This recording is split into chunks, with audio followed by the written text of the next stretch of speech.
You're listening to Superpowers of the Soul on the Superpower Up Podcast, the show that elevates superpowers to the divine.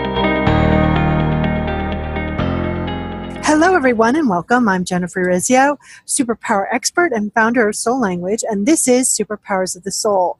And I'm today so excited to be with one of my favorite people on the planet. I call him Manfer, and you will understand what that means because you just want to wrap your energy around him. It's Nat Couropmitree.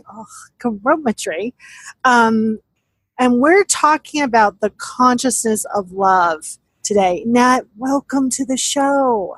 Oh, always a joy, Jennifer. Thank you for having me. I am so excited that you're here, and I'm so excited to hear about the answer to this first question is because I have a sense of what I think your superpower is, but what do you consider the superpower of your soul? I would say that it's love. It's this very. You call it Manfer. I don't. That would be weird. But yeah, it's this this type of love that embraces you and helps, gives you permission to put down your guard and be you. Yeah, and I think that's really important. And I would also say, it allows people to really, feel safe to find the road to express their love and being loved more deeply. And love's such a huge topic, right? And we're talking about the consciousness of love today, and we're going to get back more into that later. But I think that, we kind of throw around this word love, so often in so many ways. And it's such a huge, really intense and amazing subject. So I'm really excited that you're here. And, so how would you describe your sacred purpose? My sacred purpose, wow. I would say that my sacred purpose is to remind people that they are more than their doing. They are more than their accomplishments, and that really their presence, their joyful presence, the ease of being is their contribution to the world. It's a vital contribution. Yeah, and I know your work intimately, but the listeners might not know you as well as I do. So how does your work reflect that sacred purpose? Because our sacred purpose, and I repeat this every show, and I'm going to repeat it again. Our sacred purpose is first for us and then for others, right? Yeah. It's what we are profoundly here to experience and then offer that experience to others. So how does your work reflect what you just described as your sacred purpose? Excuse me. So recently I came up with these, I don't know, I'll call them archetypes, personalities that we've taken on, that I call them the conditional receivers.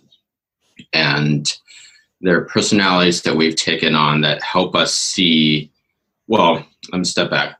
The personalities themselves are roles that we've taken on to feel safe, to feel loved and valued, because we're often taught or conditioned to believe at a young age that our value and love and security come from other people. So we naturally do what we can to survive as kids, to feel that love, to feel taken care of. And we mold ourselves to meet these conditions. And then throughout life, they become they become conditions that we believe we must meet in order to feel loved, valued, and safe. And they also become like a buffer of security, of protection to prevent ourselves from getting hurt again. This is just recent work that has been coming through me. And so through these 5 conditional receivers, we can really see how we live in the world, right? Like how we have learned to make our value, love, and security conditional. And by seeing that so clearly, we can start to make new choices. Yeah. It sounds like a deeper level or the next level of consciousness around, that work that Gary Chapman started, love languages. It sounds like this is the huge next wave of universal information about, how we receive love, how we want to receive love, how that got derailed as a kid, how that's become conditional, and how do you kind of reset your receiving. And so, knowing what I know about you, I know that work is extremely profound, and that sacred purpose, that ability to allow, give permission of someone to feel safe, experiencing love, looking at the way they've been doing that is hugely impactful. And it won't just impact that person who's going through that process with you, that will impact everyone else in their life for the good. So congratulations, because that's huge. Yeah. I mean, it is huge, and it's been making an impact in my own life. As you say, sacred purpose is my own for myself first. And it's just really amazing that since this work has been, since I've been aware of these archetypes, how much more aware I am of their influence in my life, and making the changes to become more in tune with my core self. Beautiful. So before we break, we have one more last question here. What is the common theme that your soul has shared with you over your journey? The common theme is that even though I engage in these habits to feel safe and loved and valued, and that things don't always go as I expect them to go or want them to go, that I am still supported and loved. Like, even though things don't go out as planned, they still work out in my favor for me. And that's huge. Yeah. So before we break, tell everyone how to reach out to you, how to get to know you more. Where can they find and experience more of Nat? Sure. They can go to my website, which is my name, natcouropmitree.com. And I'm assuming that the spelling will be in the notes. Perfect. And even if it's not, let me spell it for you, everyone. Okay. It's COUROPMITREE. Yay!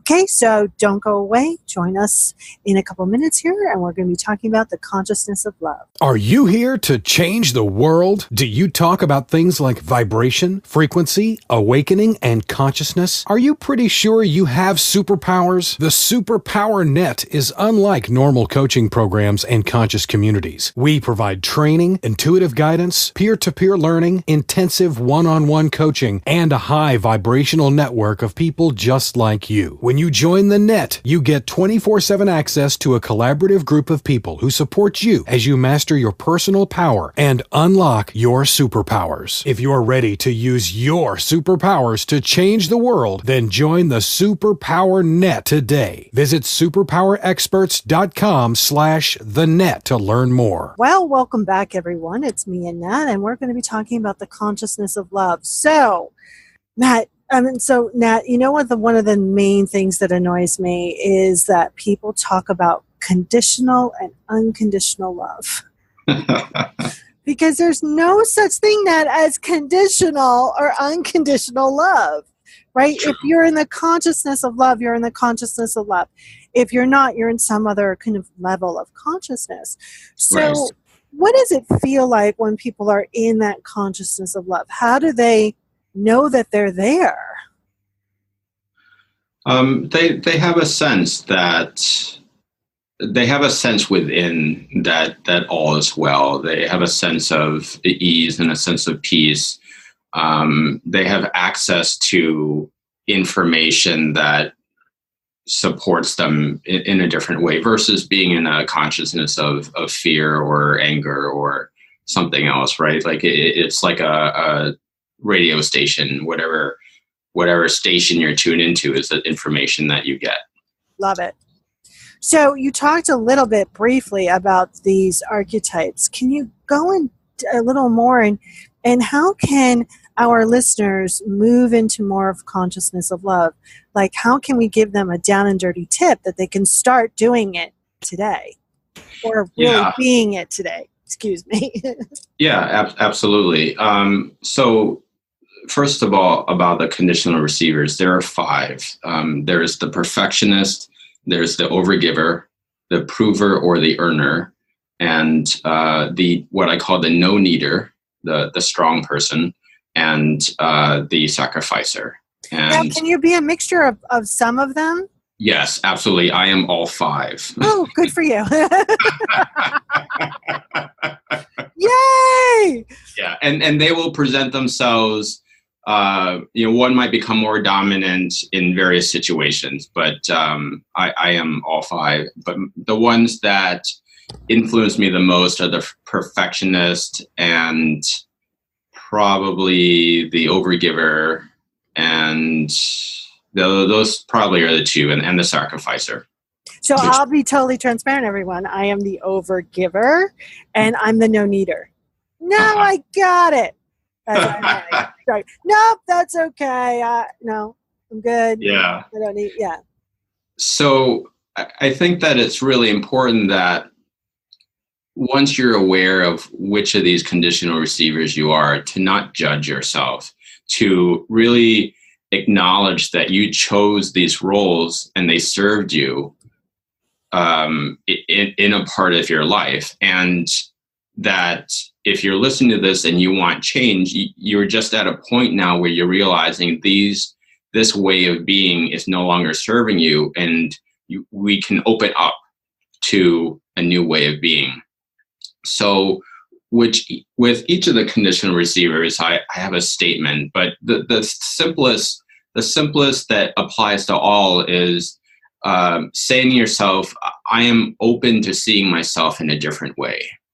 And I find this a very loving and accepting way of honoring who we are, to know that we are more than who we've chosen to be, but to recognize that they're all expressions of the divine. Beautiful. And for those of us that are really stubborn, you can do, I have a willingness to be open to see myself in a new way. Yeah. Yeah. Or I breathe in the possibility of seeing myself in a different way. Beautiful. So when someone starts to see themselves in a new way and be more in that consciousness of love, what occurs in their inner world and what may occur in the outer world? Yeah. It's really fascinating because, to live a conditional way, we're always trying to wait for a specific circumstance or meet an external condition to feel a certain way or to get something, right? And it becomes this habit where we're constantly looking outside of ourselves to feel better or to get something to feel better. But when we start living from the consciousness of love, we're essentially giving ourselves the love. We're giving ourselves the feeling that we're really after. We're nourishing ourselves from within, and because we have it within, the universe responds and reflects that back to us. And like for me, in my experience of this, is that people start showing up to support you, and they're in the ways that are important to you. Like, for instance, my wife has become more playful. She's more interested in my work. She's been sharing my work with people. She's always, just more open to sharing what I'm doing, and I am feeling more comfortable sharing my work by being in this consciousness of love and talking about it. So the fear, the not enoughness, the lack of security that I used to feel when I had to receive love conditionally, right? Receive, to receive how I wanted to feel conditionally, then I was always afraid to, am I doing it right?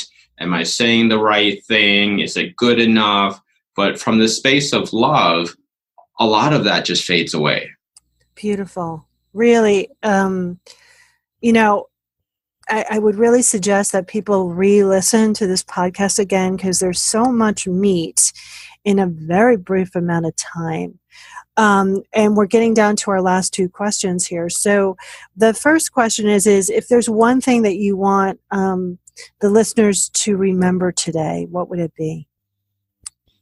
I would say honor where you are. Make room for all your feelings without judgment, right? We're taught from an early age that what we feel isn't important, or there's no room for that, and we can spend all our lives trying to be better and not feel. But when we suppress what we're feeling, then we don't feel fulfilled. We're basically suppressing that spirit within us. So I think, be open to what you're feeling and where you are in life. And then that surprisingly will create space to create openness for something new. Beautiful. So I'm going to give out where you can reach Nat. So it's www.natcouropmitree.com, right? It's .com? Yes, but I'm going to spell it again because you spelled it incorrectly at the end. So it is www.n as in Nat, CouropMitree.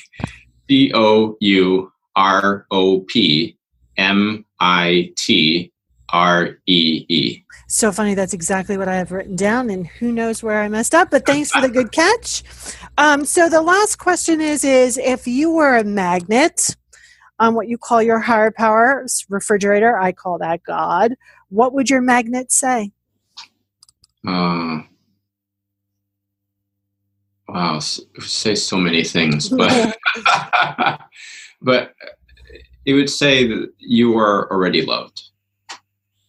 Beautiful. Beautiful. Well, if you liked what you heard, you can connect with me and all the other experts in the Superpower Net at superpowerexperts.com/the net to find out more. Thank you so much, Nat, for joining me today. Oh, it was such a joy, Jennifer. Thank you so much. Yay. Okay, everyone, find your connection and we'll chat again soon. Are you ready to discover your superpowers? Go now to superpowerexperts.com and take the Superpower Quiz today.